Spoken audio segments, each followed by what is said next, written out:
See if I can get a couple. You know, but I'm not gonna call any big raises though, so I'm not gonna get myself into trouble. But I guarantee you, like somebody's calling that with worse. You know, and they're raising with better. So, you know, just if you have small, weak hands, I mean, you can bet them for value. I'm not saying never, never value bet marginal stuff, but just be careful. You know, don't stack off. You know, if they bluff you, they bluff you. If you're playing marginal hands, then play marginal size pot. And as soon as somebody says, "Hey, look at me, I want to play a big pot with you," then just say no thanks, fold, and move on to the next hand. You'll save yourself a lot of trouble. You'll save yourself a lot of tilt. Your bankroll will thank you. You know, just so you can extract value. With medium strength hands, just be careful. You know, people play very unpredictably at times at these levels. You know, like they'll go all in with bottom pair.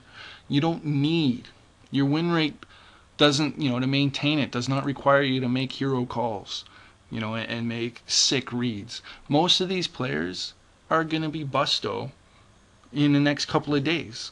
They're going to get sick of the 1 cent, 2 cent. They're going to move up to 10 cent, 25 cent or higher or something. They're going to play heads up that, sometimes they might run it up fairly high, and, then they go bust in a couple of days. The point is, you're not going to see these players. Most of them are going to fail at poker. Most of these people will fail at poker. Pocket queens, gonna raise, open raise to I'll go 14 cents. I usually advocate a 3 big blind open, again, but that's against thinking players. I mean, at these levels, I'm getting good odds with the queen 9 suited, so I'm gonna over limp there. Okay, see, so we haven't flopped our top pair or over pair. There is an ace. I'm just gonna make a continuation bet and see what happens. Probably gonna shut down. It's pretty dry. There's not much out there for anybody to continue with. I think I'm gonna finish this video up. I'm gonna fold that just because my dog is going crazy. She wants to go out for a walk. So let's see. I think we did pretty good.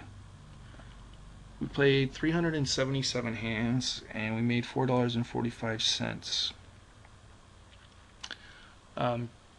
Big blinds per 100 is, or sorry, big bets per 100 is 30, so that's like making 60 big blinds for every 100 hands that we play. It's pretty good. Probably might not be sustainable, but as you can see though, like we made all our money off of pretty solid spots, like top pair, top kicker. We had a straight, we had a couple over. I can't remember all the hands we had that we made money on, but we made that money, and we did not need to, start extracting value with weekends. Like there was a lot of spots where we might have been able to take the pot down, but I just chose, for the purpose of the video, just to check it and fold. To not get involved in a big pot, because I want to show you people that are watching this video how easy this level is, how easy these players are to manipulate. Maximize your value on your big hands and forget about the weak hands until you start getting better post flop, until you build confidence, until you build a bankroll, until you're playing with players that you can make reads on, because for the most part these players you can't really read. All you know is that they're donkeys. I mean, I hate to sound so arrogant, but I mean, most of these players, they don't care. It's play money to them, right? They're coming home after work, they're having a beer or whatever, and they're playing this limit because it's the limit that they can afford to donk around on, and donking around is what entertains them. Just like at the play money tables, just like Texas Hold'em on Facebook, just like a lot of home games. All it is donking around, limping in with suited trash and and stacking off with bottom pair. It's entertainment for these people. You know, you can't really blame them for that. Take advantage of it. Don't get mad that you know, you're getting sucked out on all the time, because you know what? You might be getting sucked out on a lot, but you're getting paid off a lot. If you're getting sucked out a lot, you're getting paid off a lot. You're getting paid off more. If you're playing properly, you're getting paid off more often. You know, just be careful in the multi-way pots. You know, and when you have something, worth raising, betting and raising with, make sure you do it. Don't ever slow play. There's no need to bluff.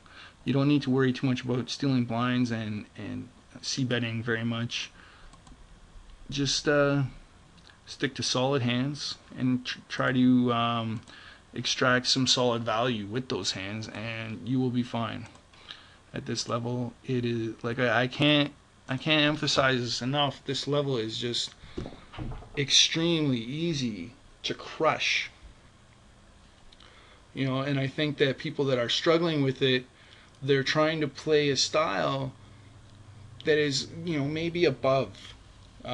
It's over a few people's heads. You're trying to play a style where, you know, you bet into somebody knowing that they probably have a weak hand, and you're trying to fold them out. And you know what? It's futile. You got to stop that sort of behavior. It's counterproductive. Is not going to help you